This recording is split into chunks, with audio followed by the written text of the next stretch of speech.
সংসদ ভবনের দক্ষিণ প্লাজার যে মাঠটি সেটি এইমাত্র খুলে দেওয়া হয়েছে এবং খুলে দেওয়ার পরে মানুষের যেন ঢল নেমেছে, অর্থাৎ যারা যায় অংশগ্রহণ করার যে আবেগ এবং উৎসাহ সেটি একটু দেখুন যে মানুষ দৌড়ে প্রবেশ করছেন কিভাবে, যেন জনস্রোত শুরু হয়েছে। অর্থাৎ কিছুক্ষণ আগে, অর্থাৎ 2-3 মিনিট আগে এই মাঠটি খুলে দেওয়া হয়েছে সর্বসাধারণের জন্য এবং যে যেভাবে পাচ্ছেন তিনি সেভাবেই ঢুকে পড়ছেন। আপনাকে একটি জিনিস বলে রাখি, সকাল থেকে প্রচন্ড কুয়াশা, প্রচন্ড শীত উপেক্ষা করে এই যে মানুষের ঢল সেটি কিন্তু আমরা লক্ষ্য করছি। সেই সোবাহানবাগ মসজিদ থেকে শুরু করে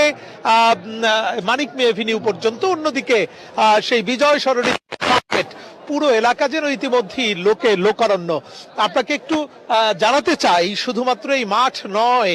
এর সামনে যে মানিক মে এভিনিউ এর যে মহাসড়কটি রয়েছে, বিশাল প্রশস্ত মহাসড়ক, সেই সড়কটি কিন্তু ইতিমধ্যেই ভরে গেছে এবং আশেপাশে 3টি মাঠ, যেটি আপনি ইতিমধ্যেই জানেন যে দক্ষিণ প্লাজা সংলগ্ন যে মাঠটি রয়েছে সেই মাঠের 2 পাশে কিন্তু আরো 2টি প্রশস্ত মাঠ রয়েছে, সেই মাঠগুলোতেও কিন্তু ইতিমধ্যেই মানুষ আসতে শুরু করেছে। আপনি ইতিমধ্যে আমাদের সহকর্মী সৈকত সাদিক জানাচ্ছিলেন যে বেগম খালেদা জিয়ার মরদেহ এভারকেয়ার হাসপাতাল থেকে